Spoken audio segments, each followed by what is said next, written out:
Business का doctor problem को identify करके उस प्रॉब्लम को डायग्नोस करके बिजनेस में आना इतना इजी नहीं है। बिजनेस में आना इजी तो है बट इसमें सरवाइव करना और बिजनेस को ग्रो करना इतना आसान नहीं है। डायबिटीज़ बढ़ रहा है, बीपी बढ़ रहा है और सिर्फ बिजनेस में लगा हुआ है। चीज़ें ऐसी होती है, बिजनेस को ऐसे किया जाता है।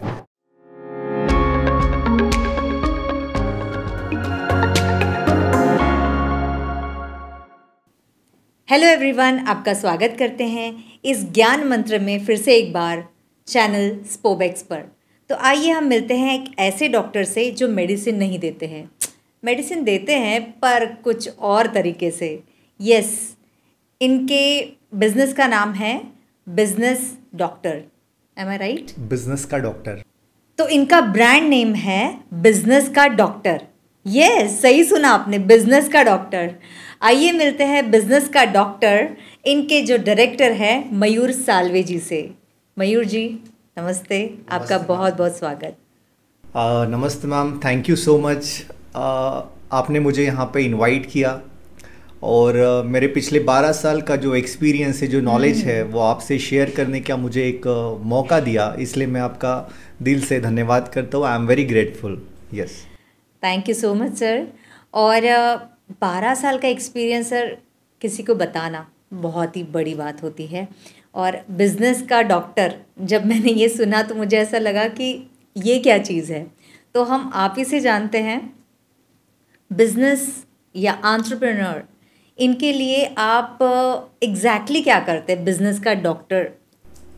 यस, बिज़नेस का डॉक्टर बेसिकली ये जो फर्म है, ये जो ब्रांड है, ये हमने कोविड में स्टार्ट किया था। ओके, कोविड में काफ़ी सारे जो बिज़नेस ओनर्स है, बिजनेसमैन हैं, वो कहीं ना कहीं अपने बिज़नेस में कुछ प्रॉब्लम्स में थे। कहीं तो भी वो स्टक थे। तो हमें देखा कि काफ़ी सारे डॉक्टर्स तो है बट वो डॉक्टर्स मेडिसिन प्रोवाइड करते हैं। बिज़नेस की मेडिसिन अगर हमें प्रोवाइड करना है तो वो हम क्या कर सकते। तो उस समय बिज़नेस का डॉक्टर शुरुआत हुई। वैसे तो 2017 से ही ये फर्म है जिसका नाम है Vidya training and consulting solution, but हमारा ब्रांड नेम जो है वो बिज़नेस का डॉक्टर है। तो बिज़नेस का डॉक्टर बेसिकली जो एंटरप्रेन्योर्स है, बिज़नेस ओनर है, उन बिज़नेस ओनर के जो बिज़नेस के अलग अलग एरियाज़ होते हैं, like sales, marketing, HR, finance and all. तो इस एरियाज़ में जो बिज़नेस ओनर है वो काफ़ी ज़्यादा बिजी रहता है, काफ़ी ज़्यादा स्टक रहता है। तो वहाँ से उसको कैसे फ्री करना, एक बिजीनेस से कैसे उसको बिजनेसमैन बनाना, ये बिज़नेस का डॉक्टर करता है। ओके, हमने तो काफ़ी ऐसे किस्से सुने हैं जिसमें कोविड में जस्ट 1 साल पहले किसी ने बिज़नेस शुरू कर दिया और कोविड में वो स्टक हो गया कि अभी कैसा, क्योंकि सारी चीज़ें एकदम थम गई थी, रुक सी गई थी और काफ़ी सारे लोगों ने अपना बिज़नेस बंद भी कर दिया। तो बिल्कुल मुझे ऐसा लगता है आप जिन से मिले होंगे उनको काफ़ी हेल्प मिली होगी। तो किस तरीके से आप उनको स्टेप बाय स्टेप हेल्प करते हैं? स्टेप बाय स्टेप हेल्प करने की यदि मैं आपसे बात कहूँ तो नंबर 1 हमारा जो होता है, ये सब कुछ होता है डेटा ड्रिवन करते हुए। अच्छा। है ना? मतलब इसमें कैसे कि जैसे कोई भी कंपनी है, उस कंपनी में मल्टीपल स्टाफ है, बट एक जो बिज़नेस ओनर होता है वो बिज़नेस ओनर के ऊपर काफ़ी सारी रिस्पॉन्सिबिलिटीज़ होती है, काफ़ी सारी जिम्मेदारियां होती है। तो हर समय वो हर जगह पे ध्यान नहीं दे पाता, है ना? तो वहाँ पे हम लोग आके वहाँ से हम उनको जो भी उनका बिजनेस, जो भी वहाँ पे प्रॉब्लम्स है, उस प्रॉब्लम को आइडेंटिफाई करके, उस प्रॉब्लम को डायग्नोस करके उस पर्सन ड्रिवन बिजनेस को डेटा ड्रिवन में कन्वर्ट करना, उस डेटा ड्रिवन बिजनेस को एक सिस्टम ड्रिवन में कन्वर्ट करना और उस बिजनेस में एक ऑटोमेशन बिल्ड करना। ये इस टाइप से हमारा वर्किंग होता है। क्या बात है। तो मतलब आपके हिसाब से एक बिजनेसमैन या एंटरप्रेन्योर का जो रूटीन है वो कैसा होना चाहिए? एक बिजनेसमैन और या फिर एंटरप्रेन्योर का जो रूटीन है, आपने काफ़ी अच्छा क्वेश्चन पूछा है कि एक बिजनेसमैन को, एक एंटरप्रेन्योर को ऑर्गेनाइज रहना बहुत ज़रूरी है। ठीक है, हम लोग देखते हैं कि बिज़नेस में जब कोई शुरुआत करता है तो वो बहुत एक्साइटेड होता है कि मुझे बिज़नेस करना है, एंटरप्रेन्योर बनना है।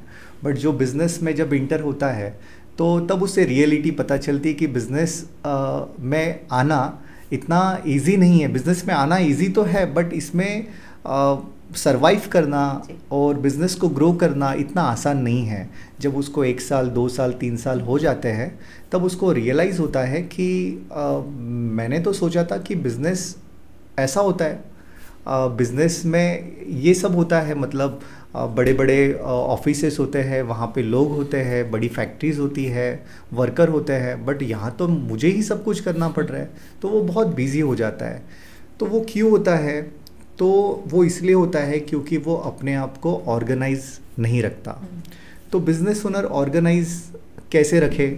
तो उसके लिए सबसे इम्पॉर्टेंट बात यह है कि उसका एक मॉर्निंग रूटीन होना चाहिए। साथ ही साथ उसे जो बिज़नेस में करना है वो करने के लिए उसके पास में एक प्रॉपर डायरेक्शन होना चाहिए, गोल होना चाहिए, क्लैरिटी होना चाहिए, तभी वो प्रॉपर चीज़ें कर पाएगा। बट हम लोग देखते हैं maximum entrepreneur, maximum business owner शुरुआत में उनसे ये मिस्टेक्स होती है कि वो ये सब नहीं कर पाते। सही बात है, बिल्कुल। तो ऑर्गेनाइज होने के लिए जैसे आपने बोला कि एक रूटीन होना चाहिए, मॉर्निंग रूटीन होना चाहिए। तो जनरली अपना जो रूटीन होता है वो सुबह से शुरू होता है और रात को सोने के पहले तक ख़त्म हो जाता है। तो ये पूरा जो रूटीन है और उनका बिजनेस और सारी चीज़ें, तो वो कैसे बैलेंस करेगा, वो ऑर्गेनाइज कैसे करेगा खुद को? ऑर्गेनाइज करने के लिए मैं यहाँ पे बताऊँ आपको, तो देखिए एक टाइम मैनेजमेंट मैट्रिक्स होता है जिसमें एक एंटरप्रेन्योर अपने टाइम को, उसके अलग अलग क्वाड्रेंट होते हैं, अलग अलग स्लॉट होते हैं, उसमें वो अपने आप को प्रॉपर टाइम यूटिलाइज करके वो अपने आप को काफ़ी ऑर्गेनाइज रख सकता है। तो वो कैसे कि पहला क्वाड्रेंट होता है जिसमें हमारी बहुत इम्पॉर्टेंट और अर्जेंट असाइनमेंट्स, कुछ एक्टिविटीज़, कुछ टास्क होते हैं, ओके, जिसमें कुछ प्रोजेक्ट के डेडलाइंस होते हैं। साथ ही साथ में कुछ एंटरप्रेन्योर को, बिजनेस ओनर को अपने लाइफ में चैलेंजेस या बिजनेस में चैलेंजेस आते हैं, वो चैलेंजेस होते हैं, है ना, जो कि बहुत इम्पॉर्टेंट है। उसे वो वहाँ से दूर करना, वहाँ से बाहर निकलना बहुत ज़रूरी है। वो इम्पॉर्टेंट और अर्जेंट असाइनमेंट, अर्जेंट टास्क होते हैं। फिर एक दूसरे प्रकार के एक्टिविटीज़ होते हैं जो कि इम्पॉर्टेंट तो है बट अर्जेंट नहीं है ना, उसे बाद में भी किए जा सकते हैं। जैसे कि बिज़नेस की प्लानिंग करना, बिज़नेस की फ्यूचर की प्लानिंग करना, कुछ नए कोलैबोरेशंस करना, साथ ही साथ कुछ नए लोगों के साथ में मतलब बिज़नेस के लिए एक्सपांशन करना, न्यू पार्टनर्स क्रिएट करना, कुछ न्यू अपॉर्चुनिटीज़ देखना, ये सारी ग्रोथ रिलेटेड एक्टिविटीज़ है। ये इम्पॉर्टेंट तो है बट अर्जेंट नहीं है, इसलिए काफ़ी सारे बिजनेस ओनर जो है वो नहीं करते और वो पहले नंबर का जो क्वाड्रेंट है उसमें ही उलझे रहते हैं, अपनी समस्या रूपी आग को बुझाने में लगे हुए रहते हैं और अपने डेली रूटीन जो भी प्रॉब्लम्स आते हैं बस फायर फाइटिंग में लगे रहते हैं, उससे बाहर ही नहीं निकलते। फिर एक तीसरे नंबर का क्वाड्रेंट है जिसमें कुछ इम्पॉर्टेंट एक्टिविटीज़ नहीं होती, जैसे कि सभी के फ़ोन कॉल रिसीव करना, साथ ही साथ में जो मीटिंग्स में हम डेलीगेट कर सकते हैं वो मीटिंग खुद करना। उसमें हो सकता है कि कुछ ऐसी एक्टिविटीज़ की जो हम ना करते हुए भी वो हो सकती है, तो भी वो बिज़नेस ओनर उसमें बिज़ी रहता है, उसमें लगा हुआ रहता है। और फोर्थ नंबर की एक्टिविटीज़ ऐसी होती है कि जिसका कोई इम्पोर्टेंट ही नहीं है, ठीक है। उसमें ऐसी एक्टिविटीज़ है कि जैसे हम लोग बिज़नेस ओनर एक लेबर का भी काम करता है, एक लेबर वर्क भी करता है। जैसे अगर मान के चलो कि कोई सेल्स का काम है, तो सेल्स के काम में वो और स्टाफ को डेलीगेट कर सकता है, या फिर कोई मार्केटिंग का काम हो तो वो मार्केटिंग का काम भी डेलीगेट कर सकता है। तो फोर्थ क्वाड्रेंट में वो ऐसा होता है कि एंटरप्रेन्योर को लगता ये है कि वो सब कुछ कर सकता है, वो सेल्स भी कर सकता है, मार्केटिंग भी कर सकता है, टीम को भी मैनेज कर सकता है, बिजनेस का मैनेजमेंट भी कर सकता है। तो उस वजह से वो मल्टीपल चीज़ें करने की कोशिश करता है और उससे एक भी प्रॉपर नहीं करता है ना, नॉट ओनली सिंगल वर्क। तो यहाँ पे उसको ये समझना बहुत ज़रूरी है कि ये टाइम मैनेजमेंट मैट्रिक्स में उसका सबसे महत्वपूर्ण काम कौन सा है, किस मैट्रिक्स में, किस क्वाड्रेंट में उसको सबसे ज़्यादा टाइम देना ज़रूरी है, और उसके अकॉर्डिंग अपने टाइम का मैनेजमेंट करे, उस अकॉर्डिंग अपने टाइम का यूटिलाइज करे, और अपने आप को ऑर्गेनाइज रखे और अपने बिजनेस को नेक्स्ट लेवल पर ले जाए।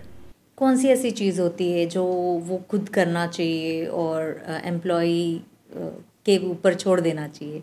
ऐसी चीज़ें होती है कोई जो जी ऐसे काफ़ी सारी बातें हैं जो मतलब शुरुआत के जो बिज़नेस ओनर है, एंटरप्रेन्योर्स है, नॉर्मली देखा जाता है कि बिज़नेस में 3 स्टेजेस होती है।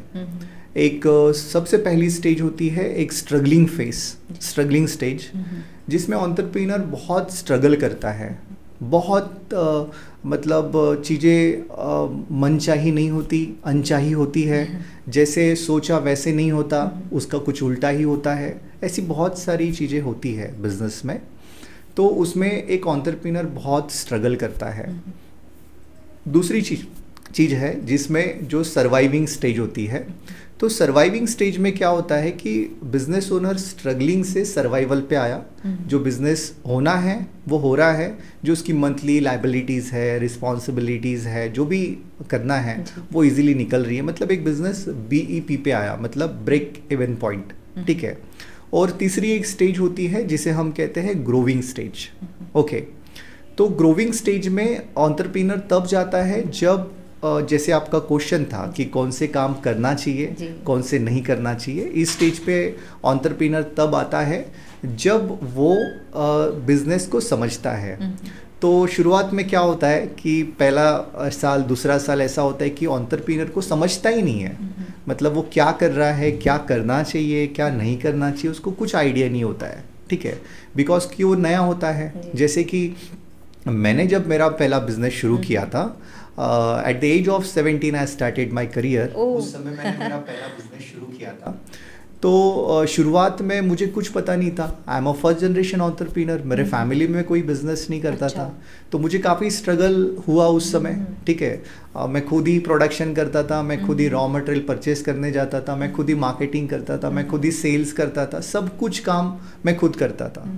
बट बाद में मुझे रियलाइज़ हुआ, थोड़ा बिजनेस चैलेंजिंग फेज में ही तब मैं था, कि मैं अगर ऐसे ही करते रहूँ ये और ऐसे ही होते रहा तो मैं बिज़नेस में नेक्स्ट लेवल पर नहीं ले जा सकता, बिज़नेस में ग्रोथ नहीं कर सकता, तो मुझे क्या करना चाहिए। तो उस समय मैंने 3 लोगों का टीम बनाई, है ना, जो आपका क्वेश्चन था। तो उस 3 लोगों की टीम में 2 लोगों को मैंने वर्क असाइन किया, वर्क डेलीगेट किया, सेल्स एंड मार्केटिंग का, और एक पर्सन को मैंने वर्क असाइन किया जो कि प्रोडक्शन और रॉ मटेरियल परचेसिंग का काम करे, ठीक है। और मेरे दिन भर फ़ोन बजते थे उस समय, ठीक है। मैं कभी ट्रैफिक में रहता तो फ़ोन बजता, सर मुझे मेरा ये ऑर्डर है, कभी बाहर रहता तो कोई कस्टमर कॉल करता, तो दिन भर ऐसे ही चले जाता था। बट बाद में जब रियलाइज़ हुआ तो मैंने वर्क को असाइन किया, ठीक है, जो मेरा काम है, जिसमें मैं बिज़ी हूँ, जिसमें मैं स्टक हुआ हूँ, तो वहाँ से मैं फ्री कैसे हो सकता। तो मैंने वो वर्क डेलीगेट किया, ओके, और वो वर्क डेलीगेट करने के बाद में मैं वहाँ से फ्री हो गया। और फ्री होने के बाद में फिर मुझे जो भी वर्क था, जो बिज़नेस की प्लानिंग करनी थी, बिज़नेस को नेक्स्ट लेवल पर लेके जाने के लिए जो मुझे फ्यूचर की प्लानिंग करनी थी, जो कोलैबोरेशन करने थे, उसके लिए मैं समय दे सका। यस, ये तो बहुत ही बढ़िया बात है। पर आपको कैसे पता चला ये चीज़, मतलब आप खुद कैसे क्या सीख पाए? मेरी यदि बात मैं बताऊँ तो मैं शुरुआत में जब बिज़नेस स्टार्ट किया था तो उस समय तो मेरे पास में कोई मेंटोर नहीं था, कोई कोच नहीं थे, ठीक है। तो खुद करो और सीखो वाली बातें थी, है ना, खुद करते थे और जो उसमें से सीखे वो इम्प्लीमेंट करते थे। बट करते करते करते करते काफ़ी सारे बुक्स रीडिंग करना शुरू किए, काफ़ी सारे ट्रेनिंग्स प्रोग्राम अटेंड किए, काफ़ी कुछ मतलब कोचेस बनाए, उनसे सीखा। तो फिर धीरे धीरे पता चला कि चीज़ें ऐसी होती है, बिज़नेस को ऐसे किया जाता है, और उस टाइप से आगे बढ़ते रहे। ओके, तो आप खुद एक कोच है अभी, तो आप कुछ बुक लिखे हैं इसके ऊपर? नहीं, अभी तक तो बुक नहीं लिखा हुआ है, बट भविष्य में ज़रूर इसकी प्लानिंग है। तो आपकी ये जो ट्रेनिंग है, ये कितने सालों से शुरुआत की है आपने? जैसे आपके खुद के मल्टीपल बिजनेस है और आपके एज के 17 साल से आपने बिजनेस शुरू किया है, जी। बट ये पर्टिकुलर कोच की जो ट्रेनिंग है जी। इसको ही 12 साल हुए हैं। 12 साल ये जो मेरा बिजनेस कंसल्टिंग एंड कोचिंग का जो फील्ड है ये मैंने 2017 से स्टार्ट किया हुआ है। ओके ओके एंड जो मेरा खुद का बिजनेस है जो मैं रन कर रहा हूँ वो 2014 से शुरू है, ठीक है। तो 17 में ये स्टार्ट करने का रीज़न क्या था, इसका सबसे बड़ा रीज़न ये था कि 14 टू 17 ये जो बीच का समय था उस समय मैंने बिजनेस में बहुत स्ट्रगल किया, बहुत चैलेंजेस मुझे आए। तो मतलब एक थॉट था, एक ड्रीम था, बोलते हैं ना भुगत जो रहता है। तो आपको ऐसा लगा कि मैं दूसरों को हेल्प कर सकता हूँ। तो वो थॉट था कि जो मैंने स्ट्रगल किया, जो मुझे चैलेंजेस आए, ऐसे चैलेंजेस तो और भी बिजनेसमैन को आते होंगे, और भी न्यू एंटरप्रेन्योर्स को आते होंगे। तो वहाँ पे मैं क्या कंट्रीब्यूट कर सकता हूँ, वहाँ पे मैं उनकी क्या हेल्प कर सकता हूँ, और वहाँ से शुरू हुई मेरी ये बिजनेस कोचिंग की जर्नी। तो मयूर जी, आप मुझे बताइए, आपके हिसाब से बिजनेसमैन या एंटरप्रेन्योर को सक्सेस से लेके ग्रोथ तक क्या पड़ाव आते हैं, कैसे जाना चाहिए? सक्सेस से लेके ग्रोथ तक क्या पड़ाव आते हैं और कैसे जाना चाहिए, इस बारे में मैं अगर आपको बताऊँ तो सक्सेस देखिए ये बाय प्रोडक्ट है हमारे माइंडसेट का, हमारे हैबिट्स का। ओके, सक्सेसफुल एंटरप्रेन्योर किसे कहते हैं, सक्सेसफुल एंटरप्रेन्योर का मीनिंग क्या है? जिसका बिजनेस अच्छा रन हो रहा है, अच्छा कमा रहा है वो उसके और शायद वो अपने लिए समय निकाल पा रहा हो। मेरा डेफिनेशन कुछ और है। जी जी प्लीज बताइए। सक्सेसफुल एंटरप्रेन्योर का डेफिनेशन मेरा ये है कि वो लाइफ में सुबह से 10 बजे से लेके तो रात के 10 बजे तक बिजनेस में लगा हुआ है, बिजनेस के काम कर रहा है, फैमिली को टाइम नहीं दे पा रहा है, अपने हेल्थ को समय नहीं दे पा रहा है। ओके, फैमिली के साथ क्वालिटी टाइम स्पेंड नहीं कर पा रहा है, बच्चों के साथ क्वालिटी टाइम स्पेंड नहीं कर पा रहा है, ठीक है। डायबिटीज़ बढ़ रहा है, बीपी बढ़ रहा है, और सिर्फ बिजनेस में लगा हुआ है, और उसका बिजनेस बहुत बड़ा है, वो बहुत बड़ा बिजनेस करता है। तो क्या वो सक्सेसफुल एंटरप्रेन्योर है? तो क्वेश्चन है, ऐसा तो नहीं होना चाहिए। मेरे my according he is not a successful entrepreneurs. वो सक्सेसफुल एंटरप्रेन्योर्स नहीं है। तो सक्सेसफुल एंटरप्रेन्योर कौन है? क्योंकि हम पहले से सुनते आ रहे हैं हेल्थ इज वेल्थ, तो फिर अगर हम हेल्थ को दांव पे लगा रहे तो हम वो सक्सेस एब्सोल्युटली। तो होता ये है कि वो सुबह से शाम मेहनत करता है, परिश्रम करता है पैसा कमाने के लिए, और पैसा कमाने के बाद में जो कमाया हुआ पैसा है वो खर्चा करता है डॉक्टर्स को देने के लिए। तो क्या ये लाइफ है? क्या ये सक्सेस है?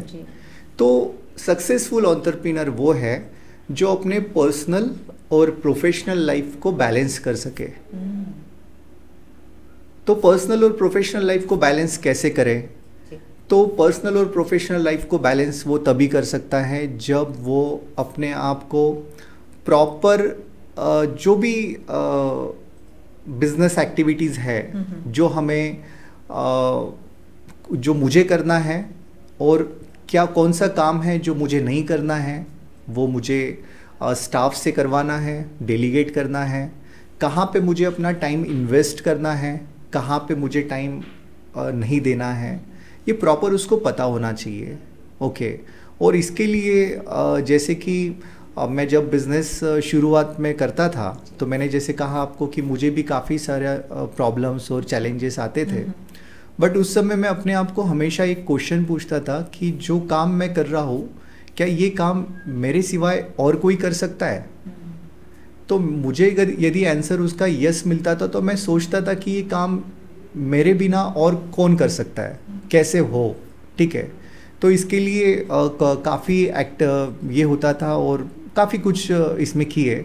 और सबसे इम्पॉर्टेंट बात तो ये है कि मॉर्निंग में, मतलब जैसे आपने कहा कि वो कैसे करना चाहिए, तो जितना टाइम आपको देना है, ठीक है, जैसे हमारा माइंड है, ठीक है, तो माइंड से हम लोग सारी एक्टिविटीज़ करते हैं, तो हमें मेडिटेशन करना चाहिए, हेल्थ के लिए हमें कुछ वर्कआउट एंड एक्सरसाइज करनी चाहिए, ठीक है। साथ ही साथ हमारा जो टाइम हो रहा है डेली, एक एंटरप्रेन्योर ने अपने आप को क्वेश्चन पूछना चाहिए कि आज मेरा जो गोल है उसको अचीव करने के लिए मुझे कौन से असाइनमेंट, कौन से टास्क है जो आज पूरे करने हैं, कौन से एक्शंस लेने हैं, और एंड ऑफ द डे देखना चाहिए, सेल्फ ऑडिट करना चाहिए कि उसमें से कौन से टास्क मैंने पूरे किए, ठीक है, कौन से मैंने आज कौन से एक्शंस लिए जिससे मेरे गोल अचीव होने के लिए मुझे हेल्प हुई।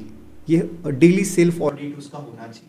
इस सेल्फ ऑडिट मतलब ऐसे ही ओरली ही या कहीं पे लिख के रखे तो ज़्यादा बेटर है? सेल्फ ऑडिट का मतलब ये है कि जैसे सेल्फ ऑडिट में एक पर्सनल गोल्स मास्टरी की एक शीट्स बनाए। उस शीट में जैसे मेरी एक शीट बनी हुई है, तो मैं क्या करता हूँ, अगर आप मुझे पूछेंगे कि आज के दिन 2 साल पहले मैंने क्या एक्टिविटीज़ की, मैंने कहाँ मेरा टाइम दिया, मैंने बिजनेस में कितना टाइम दिया, मैंने पर्सनल कितना टाइम दिया, तो मेरे पास में वो रिटर्न में डेटा है। अगर मुझे आज के दिन, अगर आप 2 साल पहले की बात पूछे तो, और 2 साल से ज़्यादा, ये पिछले 5-6 साल से मैं कर रहा हूँ, ठीक है, तो मेरे पास में हर एक मिनट का, हर एक टाइम का मेरे पास में उसका पूरा डेटा अवेलेबल है, ओके, और मैं वो डेली मैनेज करता हूँ। तो मेरे 18 टास्क है, सुबह उठने से लेके तो रात को सोने तक मुझे वो 18 टास्क कंप्लीट करने होते हैं, ठीक है, वो मैंने बना कर रखे हुए हैं। तो वो 18 टास्क में मैं क्या करता हूँ, डे वन से लेके तो डे 31, वो सारे टास्क को मैं रोज रात में सोने से पहले उसके ऊपर राइट करता हूँ। क्या मैंने मेडिटेशन किया, राइट, नहीं किया तो क्रॉस, ठीक है, क्या मैंने आज एक्सरसाइज की, राइट, नहीं किया, क्रॉस, क्या मैंने आज बिजनेस में प्रोडक्टिवली 8 आवर्स काम किया, नहीं किया, क्रॉस, किया, राइट, क्या आज मैंने कुछ नए कोलैबोरेशंस किए, कुछ नए मेरे बिजनेस के लिए कुछ न्यू आइडिया जनरेट किया, नहीं, क्रॉस। तो ऐसे 18 टास्क मेरे हैं। 18 टास्क आप बता रहे, अगर मैं सोचने लगूंगी तो मुझे 5-6 भी बड़ी मुश्किल से निकल पड़ेंगे। शायद ये एक प्रैक्टिस का नतीजा भी हो सकता है। तो ये करना बहुत ज़रूरी है ना, और ये मैं डेली करता हूँ। तो इससे होता क्या है, हम लोग देखते हैं, हम लोग हमारे पैसों का तो बहुत अच्छे से हिसाब रखते हैं, हाँ। है ना, मैंने कितना पैसा खर्च किया, कितना अर्न किया, कुछ लोग करते, कुछ वो भी नहीं करते। बट सबसे इम्पोर्टेंट, सबसे महत्वपूर्ण जो टाइम है, जो टाइम हमारा जा चुका है, जो टाइम हम लोग यूटिलाइज कर रहे हैं, जो टाइम हम लोग यूज़ कर रहे हैं, क्या उस टाइम का हमारे पास में रिकॉर्ड है, क्या उस टाइम का हमारे पास में हिसाब है? तो वो रखना बहुत ज़रूरी है, मुझे ऐसा लगता है। यस, सही बात। और जब इस टाइप की, जब ये सब एक्टिविटीज़ हम लोग करते हैं, जब मैं ज़रूर ये करूँगी। मैंने आज तक तो नहीं किया, बट ज़रूर इसकी कोशिश करूँगी। मैं ऐसा सोच रही हूँ, जैसे आपसे बात कर रही हूँ, तो ये कितना ज़रूरी है, ऐसा महसूस हो रहा है मुझे खुद को भी। और मैं आपके आंसर में क्वेश्चन मुझे याद आया, मैं पहले ही पूछ लेती हूँ, अदरवाइज़ भूल जाऊँगी। मेरा क्वेश्चन ये था कि जैसे आपने बोला कि हर एक एंटरप्रेन्योर या बिजनेसमैन ने सोचना चाहिए कि जो मुझे काम करने हैं वो कोई और भी कर सकता है क्या। जैसे मेरे हाथ के नीचे कोई काम करते हैं, या मेरे एम्प्लॉयज़ है, या साथ में जो काम करते हैं वो कर सकते हैं। कि काफ़ी बार ऐसा होता है, वो खुद बिजनेसमैन या एंटरप्रेन्योर जो होता है वो विश्वास भी नहीं रखता है कि ये काम कोई और कर सकता है। तो इसका भी सॉल्यूशन आप बताइए साइमल्टेनियसली। बिल्कुल सही बात है आपकी। मतलब कभी कभी ऐसा होता है कि जब मतलब हम लोग किसी और को काम देते हैं या फिर कोई काम हम लोग डेलीगेट करते हैं, तो वो काम जैसा करना चाहिए वैसा नहीं होगा, है ना, जो करना चाहिए वैसा नहीं होगा।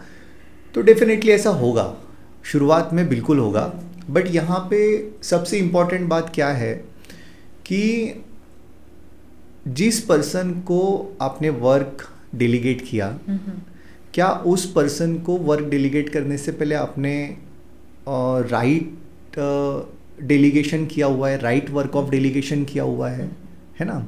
जो फिश है उसे हम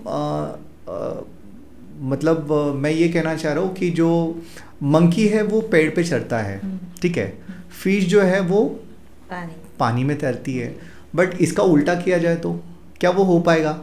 तो हमें राइट डेलीगेशन करना होगा, और वो यदि हम करते हैं तो ऐसी चीज़ें कम होगी, है ना, और ऐसा होता भी है। तो हमें बिजनेस में तो ये चीज़ें होती है, बट होने के बाद हमें उन्हें ट्रेनिंग देनी होती है, उन्हें प्रॉपर काउंसलिंग करनी होती है। हमारे जो बिज़नेस के एथिक्स है, हमारे बिज़नेस को जो सिद्धांत है, उसमें जब हमें उनको लाते हैं तो डेफिनेटली ये रेशो कम होता है, ऐसा मुझे लगता है। तो ये जो एम्प्लॉय को ट्रेनिंग देने की बात अभी आपने की है, तो ये हम खुद एक बिज़नेस ओनर देना चाहिए या बाहर से भी हम ट्रेनर्स बुला के, मतलब जैसे जैसे ज़रूरत है उस हिसाब से उनको ट्रेनिंग्स अरेंज कर सकते हैं? जी बिल्कुल। एक्चुअली देखिए, अगर बिजनेस ओनर अगर कैपेबल है और उसके पास में उतना समय है तो वो खुद दे सकता है, ठीक है, वो खुद भी दे सकते हैं। बट बिजनेसमैन के पास समय नहीं है, ठीक है, क्योंकि ट्रेनिंग वाला जो काम है, जो जिस फील्ड में एक्सपर्ट है, उन लोगों को अच्छे से पता है कि कैसे ट्रेनिंग देना है और कैसे उनसे परफॉर्म करवाना है, ठीक है, क्योंकि वो उस फील्ड में एक्सपर्ट है। तो एक्सपर्ट का काम तो एक्सपर्ट ही कर सकता है ना। तो मैं डेफिनेटली कहूँगा कि जो कोचेस है, जो कंसल्टेंट है, जो उस फील्ड में एक्सपर्ट है, वो काम उन्हीं को देना चाहिए। यस। मयूर जी, आपको हम एक क्वेश्चन करते हैं कि बिजनेसमैन अगर कहीं स्टक हो जाए, कुछ प्रॉब्लम आ जाए उसके बिजनेस में, तो आप कैसे उनको हेल्प करेंगे? हाँ बिल्कुल, बहुत अच्छा क्वेश्चन पूछा है आपने कि अगर बिजनेसमैन कहीं स्टक हो जाता है या फिर बिजनेस रुका हुआ है, आगे नहीं बढ़ रहा है, तो वो कैसे वहाँ से बाहर निकले, उसके लिए हम लोग कैसे उसकी हेल्प करते हैं। सबसे पहली बात कि बिजनेस कोच, बिजनेस कंसल्टेंट की हेल्प बिजनेस ओनर को, एंटरप्रेन्योर को वहीं पे होती है जब वो कहीं तो भी रुका हुआ है, कहीं तो भी स्टक हुआ है, वहीं पे सबसे ज़्यादा बिजनेस कोच की नीड उसे होती है, ठीक है। तो हम लोग क्या करते हैं उस समय? तो सबसे पहली बात, हम लोग वहाँ पे उनके बिजनेस में करंट क्या चैलेंजेस आ रहे हैं, करंट क्या प्रॉब्लम उनको फेस वो कर रहे हैं, और क्या सिचुएशन है, वो सब हम लोग पहले ऑडिट करते हैं, ठीक है। हमारे पास में कुछ ऐसे ट्रैकर्स, कुछ ऐसे शीट्स, कुछ ऐसे टेम्पलेट्स एंड ऑल सब कुछ रेडीमेड होती है बिजनेसेस के लिए, जो कि हम उनसे पूरा फिलअप करवा कर लेते हैं, सारी चीज़ें, उनका डेटा लेते हैं, और उस डेटा के बाद में हम उस डेटा के आधार पर क्या सॉल्यूशंस निकलते हैं उसे डायग्नोस करने की कोशिश करते हैं, उसका सॉल्यूशन हम उनको बताते हैं। जैसे कि एक एग्जांपल से मैं आपको ये बताना चाहता हूँ। एक हमारे क्लाइंट है जिनके बिज़नेस में प्रॉब्लम ये थी कि उनके पास में स्टाफ है, 10-12 लोगों की टीम है, साथ ही साथ बिज़नेस अच्छा चल रहा है ना, कोई प्रॉब्लम नहीं। बट जब मैंने उनको पूछा कि आपका अभी करंट स्टेज में जो बिज़नेस है, वो बिज़नेस से आपने लास्ट ईयर जो आपने बिज़नेस किया था उसमें क्या डिफरेंस है, क्या आपके पास में इसका डेटा या फिर कुछ है? तो उन्होंने कहा नहीं, इसका डेटा हमारे पास में नहीं है, बस बिज़नेस चल रहा है, पैसा आ रहा है, सबकी सैलरीज निकल रही है, खर्चे निकल रहे हैं तो हम लोग कर रहे हैं, बस ऐसा ही शुरू है। बट उनके पास में एक उनका कितना ग्रोथ हो रहा है, कितने % से बिज़नेस ग्रोथ हो रहा है ना, डी ग्रोथ हो रहा है, इसका कुछ भी अवेलेबल नहीं था। ये एक चैलेंज वो फेस कर रहे थे। दूसरा एक सबसे बड़ा चैलेंज ये था कि उनकी जो टीम थी, उनके जो स्टाफ थे, वो स्टाफ का परफॉर्मेंस वो कैसे चेक करते हैं, ठीक है, टीम का परफॉर्मेंस कैसे चेक होता है, तो वो भी उनके पास में नहीं था, ठीक है।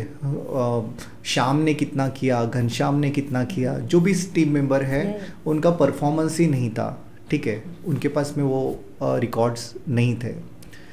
तो जब बिजनेस का डॉक्टर वहाँ पे एंट्री करता है तो वो सबसे पहले ये जो मेजर प्रॉब्लम्स उनके बिजनेस में दिखे, तो हमने वहाँ पे उनको कुछ ट्रैकर्स लगाए, कुछ ट्रैक शीट्स हमने उनको प्रोवाइड की, जिससे विद इन अ मंथ में हमारे पास उनके बिजनेस का पूरा डेटा आ गया।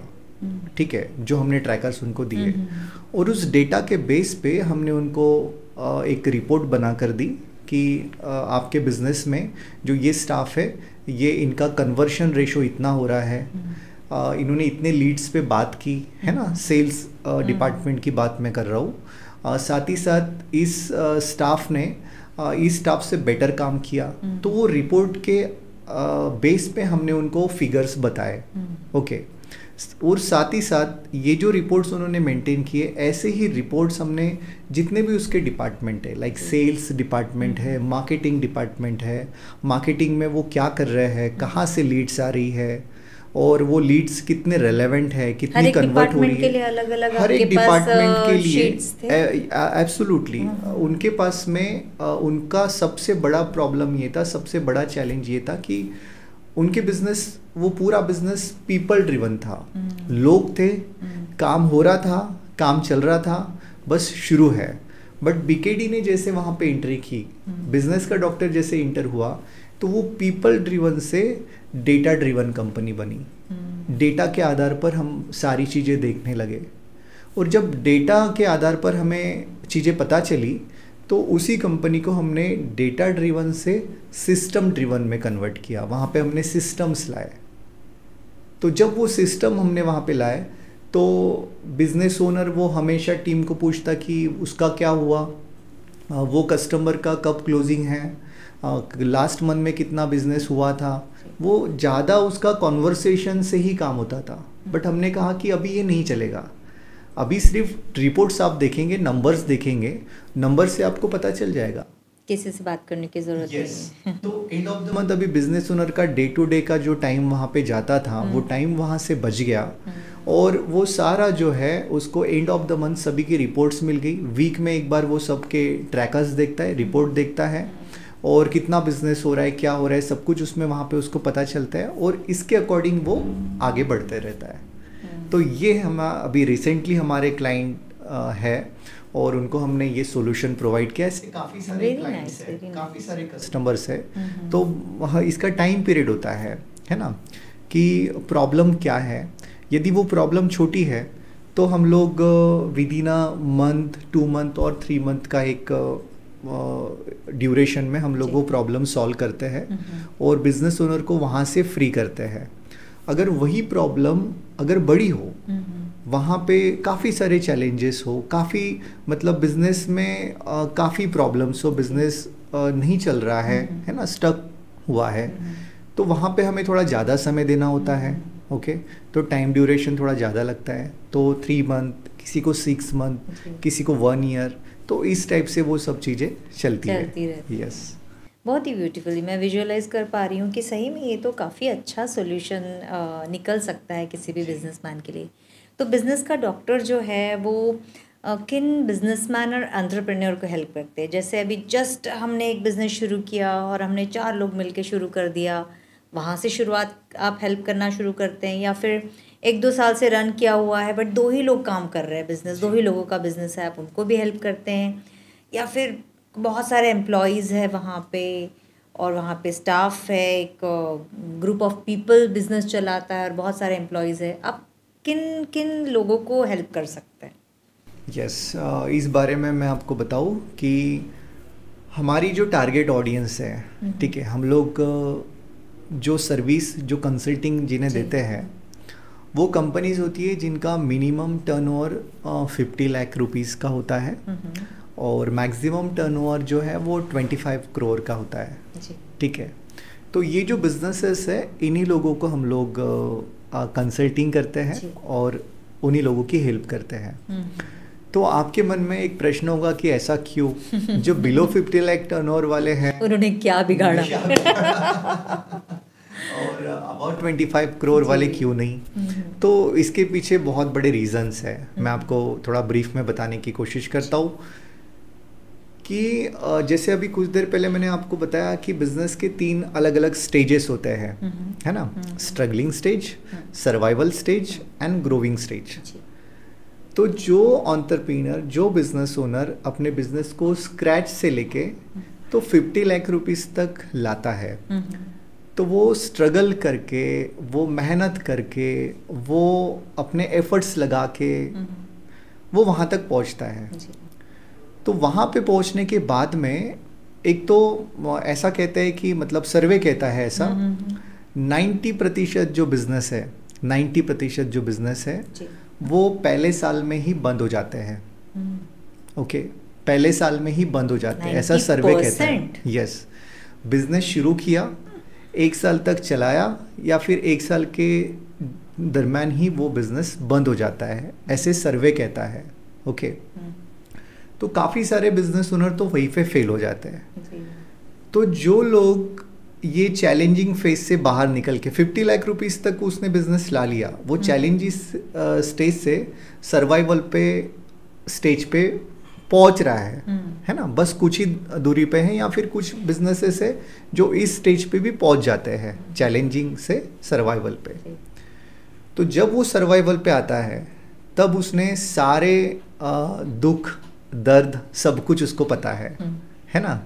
ऐसा मतलब ऐसा कहते हैं कि हमें अक्ल जो है वो बादाम खा के नहीं तो ठोकरे खा के आती है, तो वो सारे ठोकरे खा चुका क्या बात है, एक्सपीरियंस देता है ना? तो इसके लिए 1 साल, कभी कभी 2 साल का टाइम पीरियड लगता है। और उसके बाद जब उसे बिजनेस कोच कुछ यदि हम बताते हैं कि आपके बिजनेस को यहाँ से यहाँ तक लेके जाने के लिए हमें ये एक्टिविटीज़ करनी होगी, ये स्ट्रैटेजीज इम्प्लीमेंट करनी होगी, है ना?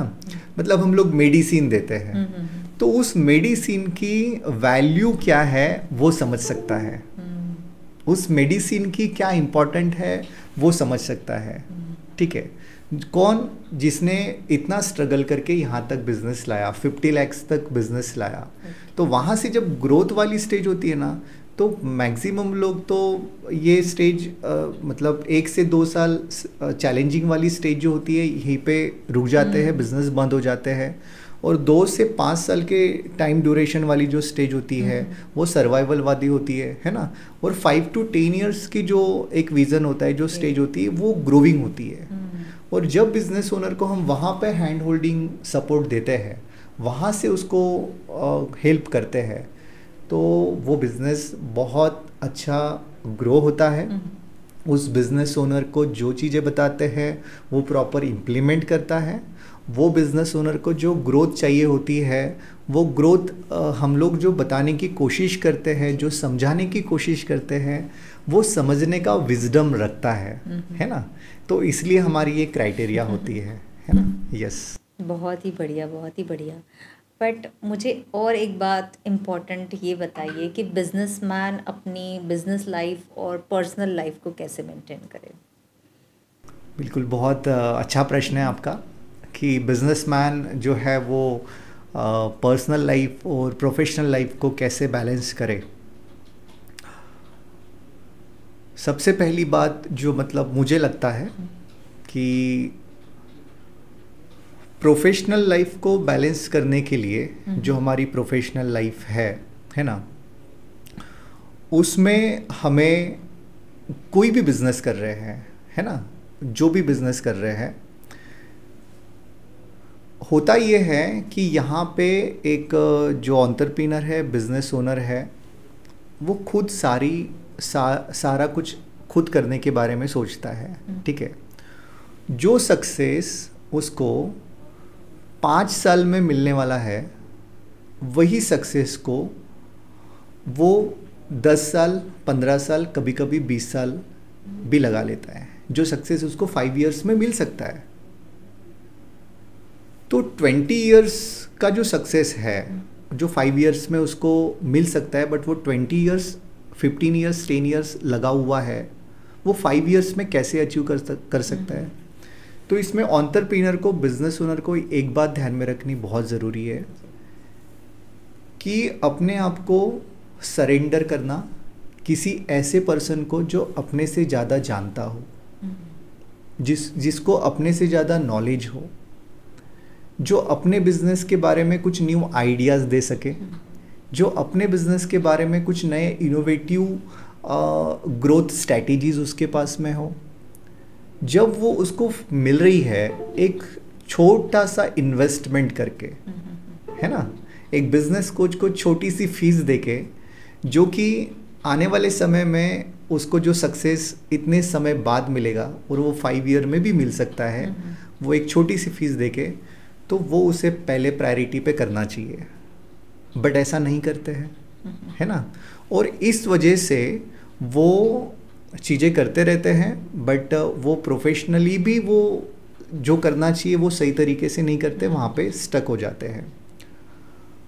और पर्सनली की अगर बात करूँ तो पर्सनल लाइफ को कैसे मैनेज करना है, तो मैं आपको इस बारे में बताता हूँ कि आउट ऑफ इंडियाज़ जो कंट्रीज़ है, कुछ कंट्रीज़ वहाँ पे ऐसी है कि वहाँ पे हर इसके लिए कोचेस एंड कंसल्टेंट है। ओके, अगर उसको सुबह उठना है और वो सुबह उठने की हैबिट डेवलप करना चाहता है तो उसके लिए वो कोच हायर करते हैं, ठीक है। अगर किसी को मतलब एक हेल्दी लाइफस्टाइल चाहिए तो उसके लिए कोच हायर करते हैं, हर चीज़ के लिए। हमारे इंडिया में वैसा कल्चर नहीं है, ऐसे काफ़ी सारे कंट्रीज़ में शुरू है, ठीक है। तो इसको बैलेंस करने के लिए सबसे पहली बात, एक तो आप कोचेस कंसल्टेंट की हेल्प ले, जिन्हें हमसे ज़्यादा पता है, जो हमसे ज़्यादा जानते हैं, जो उस रास्ते पे चल रहे हैं, ठीक है, जो उस रास्ते पे उनका चलना शुरू है, ठीक है। जैसे हमारे पास में मल्टीपल बिजनेसेस का एक्सपीरियंस होता है और उस बिजनेस के एक्सपीरियंस के बेस पे हम लोग सारी एक्टिविटीज़ करते हैं, ओके, तो हमें ज़्यादा इन्फॉर्मेशन है उसके बारे में, तो उसका यूटिलाइज होना चाहिए। और यदि वो उन्हें पता है, वो कैपेबल है, वो दोनों को बैलेंस कर सकते हैं, ठीक है, अपनी पर्सनल लाइफ को और प्रोफेशनल लाइफ को दोनों को बैलेंस कर सकते हैं और सब कुछ एवरीथिंग इज़ फंटास्टिक, सब कुछ बढ़िया चल रहा है, तो उन्हें कोचेस कंसल्टेंट की हेल्प लेने की ज़रूरत नहीं है ना। और वो बैलेंस करना बहुत सिंपल है, इसके पहले मैंने आपको सबसे पहले जो बताया, टाइम मैनेजमेंट मैट्रिक्स वो देखना चाहिए कि हमें हमारा समय कहाँ पे यूटिलाइज करना चाहिए, कहाँ पे नहीं करना चाहिए। पर्सनल गोल मास्टरी जो शीट है, जो हमारी डेली टास्क जो हमें करने हैं, जो हमारा करना बहुत इम्पॉर्टेंट है, वो शीट को हमें डेली सेल्फ ऑडिट करना चाहिए रात को सोते समय, है ना, सोने से पहले वो डेली सेल्फ ऑडिट होना चाहिए। साथ ही साथ में हमारा एक रूटीन होना चाहिए, है ना। जो टॉप लेवल के जो एंटरप्रेन्योर्स है, बिजनेस ओनर्स है, उनका एक रूटीन होता है, वो मॉर्निंग में मेडिटेशन करते हैं, है ना, मॉर्निंग में वो एक्सरसाइज करते हैं, अपनी हेल्थ के ऊपर भी ध्यान देते हैं, ठीक है, जिम जाते हैं, योगा करते, प्राणायाम करते हैं। मेडिटेशन में काफ़ी सारे एंटरप्रेन्योर्स लीडर्स है जो कि विपस्सना मेडिटेशन कोर्स को जाते हैं 10 डेज़ के लिए, है ना, बड़े बड़े इंडस्ट्रियलिस्ट है। तो वो क्यों जाते हैं? वो इसलिए जाते हैं क्योंकि अपने आप को बेटर करने के लिए, अपने आप को अपने विजडम को बढ़ाने के लिए, अपने आप को और प्रोडक्टिव बनाने के लिए।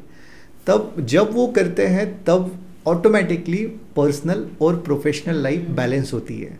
तो पर्सनल और प्रोफेशनल लाइफ का सीधा कनेक्शन है हमारे पर्सनल के ऊपर, कि हम पर्सनल अपने आप को कितना केयर कर रहे हैं, है ना, अपने पर्सनल माइंड की कितनी केयर कर रहे हैं, पर्सनल बॉडी की कितनी केयर कर रहे हैं। आज हम जो देखते हैं ये कुछ और ही दिखाई देता है ना। सुबह से लेके शाम तक एंटरप्रेन्योर बिजी रहता है, शाम को वाइफ का कॉल आता है, आप कहाँ पे हो, अभी तक घर नहीं आए, हाँ ये कहता है कि हाँ मैं ड्राइव कर रहा हूँ, बस पहुँच ही रहा हूँ, है ना। ये सब ऐसी एक्टिविटी फुल ऑफ स्ट्रेस में रहते हैं, है ना, काफ़ी कुछ ऐसी एक्टिविटीज़ चलती है। तो ना पर्सनल लाइफ को प्रॉपर मैनेज कर पाते हैं, ना प्रोफेशनल लाइफ को मैनेज कर पाते हैं। बस ज़िंदगी ऐसे ही कटती है जैसी कटी पतंग, जहाँ हवा ही वहाँ बहते चलो, है ना। तो कुछ लाइफ का पर्पस नहीं, कोई लाइफ का गोल नहीं, बस हम जा रहे हैं, कुछ क्लैरिटी नहीं है। मैं कभी कभी ऐसा कहता हूँ हमारे एंटरप्रेन्योर को, जो भी मेरे क्लाइंट है, कि जो भी आप काम कर रहे हो, जो भी एक्टिविटीज़ कर रहे हो, वो काम को करने से पहले अपने आप को पूछो ये आप क्यों कर रहे हैं, ठीक है।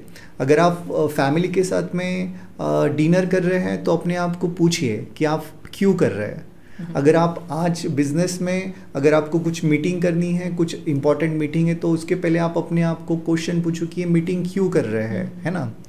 और कुछ भी वर्क है ना, अगर आप किसी के डेट पे लेके जा रहे हैं तो अपने आप को क्वेश्चन पूछो कि आप डेट पे क्यों जा रहे हो, क्या पर्पस है उसका, है ना। जी। तो ये सब होना चाहिए, तभी हम एक क्लैरिटी के साथ में आगे बढ़ सकते हैं। और एक क्लैरिटी के साथ में हम हमारी लाइफ को, हमारे पर्सनल प्रोफेशनल लाइफ को बैलेंस करके एक नेक्स्ट लेवल पे लेके जा सकते हैं और एक सफलता हासिल कर सकते हैं। मतलब हम कोई भी काम करने के एक स्टेप पहले ही हम खुद को क्यों पूछना है। Yes, absolutely. क्योंकि हमें यदि क्लैरिटी ही नहीं होगी तो हम उस काम को कैसे करें, और करते भी है तो वो काम से हम सेटिस्फाइड नहीं होंगे, है ना। सेटिस्फाइड नहीं होंगे तो खुश नहीं रहेंगे। यस, बहुत ही बढ़िया, आपने बहुत ही चीज़ों की तरफ बहुत गौर किया है। ज़्यादातर के लोग नज़रअंदाज कर देते हैं लाइफ में आगे बढ़ते हुए, और ये सारी चीज़ें बहुत इम्पॉर्टेंट हो जाती है जब हम पीछे मुड़ के देखते हैं कि हमने लाइफ में क्या क्या किया। और आपकी वो टू डू लिस्ट वाली बात तो एकदम ही बढ़िया है। मतलब आप आज से 1 साल पहले, 2 साल पहले भी जाके देख सकते हैं कि आप लाइफ में क्या करते आ रहे हैं। तो आज आप जो भी है, जहाँ पर भी है, तो वो पूरे आपने लाइफ में क्या किया है, सॉरी, अपने पूरे लाइफ में क्या किया है उसके ऊपर डिपेंड करता है। Yes, absolutely. बहुत ही बढ़िया मयूर जी, आपके साथ बहुत अच्छा लगा बात करके। और आई होप कि जो भी बिजनेसमैन या एंटरप्रेन्योर्स आज हमारा पॉडकास्ट देख रहे होंगे उनको काफ़ी हेल्प मिलेगी। थैंक यू सो मच, आपने इतना कीमती समय अपना यहाँ पे दिया, आप आए, thank you so much. Thank you very much ma'am, most welcome. मुझे आपने यहाँ पे बुलाया और एक अपॉर्चुनिटी दी, इसलिए मैं आपका बहुत ग्रेटफुल हूँ, इसलिए आपका thank you so much. Yes. तो दोस्तों, ये स्पोबैक्स जो यूट्यूब चैनल है, ये बहुत ही अच्छा काम कर रहा है। तो आप सभी लोग इस चैनल को सब्सक्राइब करें, और इंस्टाग्राम पे अगर आप कोई वीडियो देख रहे हो तो लाइक करें, और ज़्यादा से ज़्यादा लोगों तक ये शेयर करें, ताकि और भी लोगों को ऐसे वैल्यूएबल कंटेंट मिलते रहे और वो ऐसे वीडियोस तुम तक आते रहे। Thank you very much.